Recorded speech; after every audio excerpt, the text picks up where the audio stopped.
Have you ever asked, how do I understand my credit report?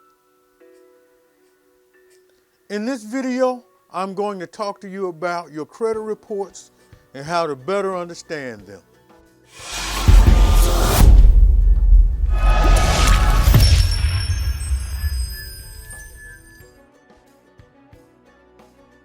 Welcome to Your Clear Thinking. I'm Roderick Mitchell, author of Credit Straight Talk, Clarity on the Conspiracy. This video is part of a series of videos designed to help you build a solid credit foundation.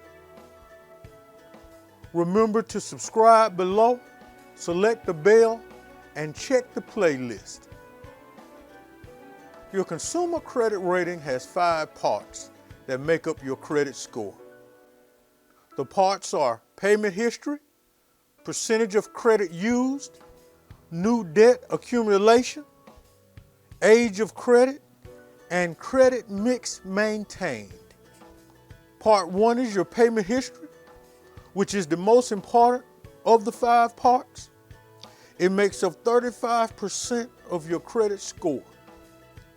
Your credit history tells your prospective creditor what kind of payment performance is to be expected from you.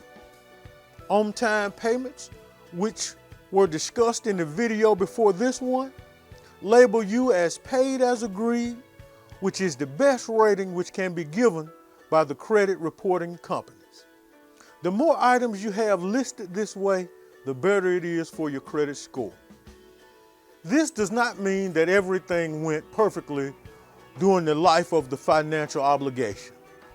It means that the creditor was satisfied with your performance and that there was no reported negative activity associated with the collection of the payments by the creditor. Next is part 2, percentage of credit being used. It is the second most important part and accounts for 30% of your credit rating. This part of the credit rating is also referred to as the credit debt ratio. The credit debt ratio explains how much of your credit available is in use and to what degree.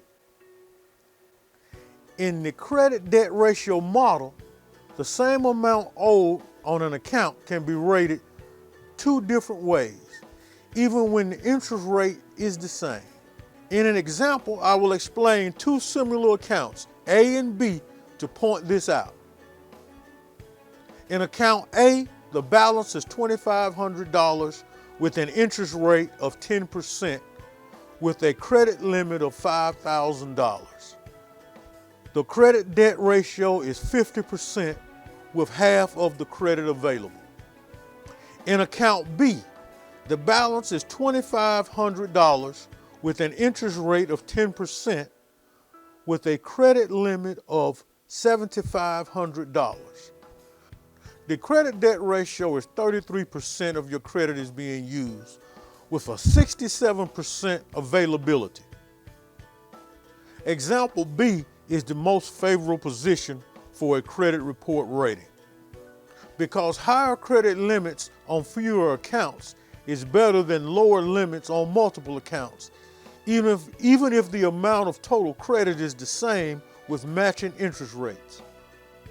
You should understand the credit debt ratio for it to work properly as an advantage for you. Remember to periodically ask for a credit limit increase and to lower your interest rate, at least once a year. Part 3 is the length of your credit history. It is 15% of your credit rating. In credit score evaluation, mature credit is considered an older account that has regular activity with a good credit debt ratio.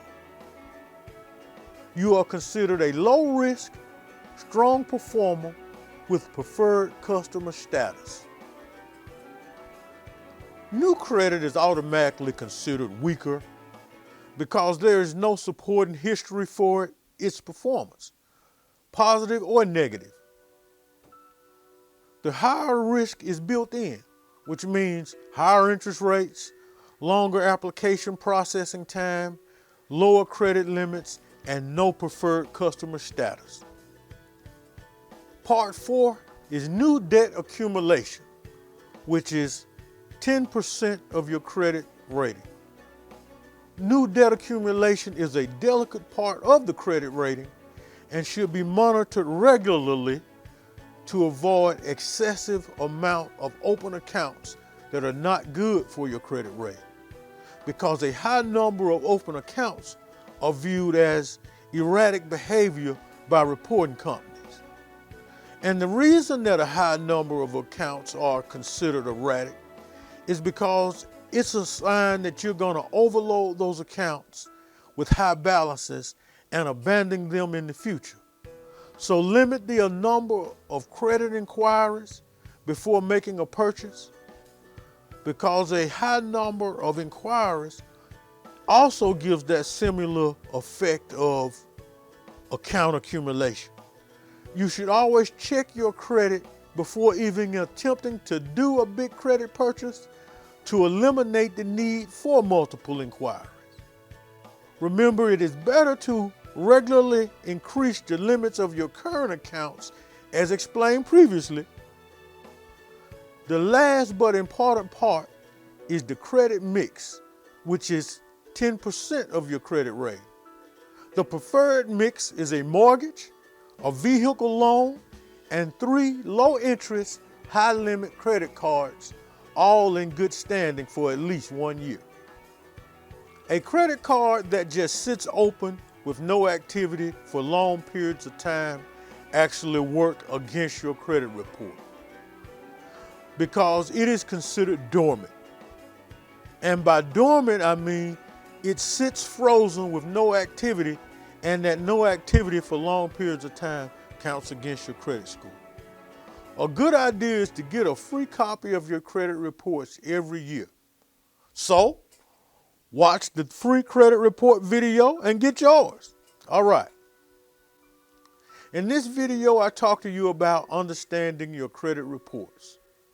The next video is how do I understand my FICO score, which is also the next video in the series.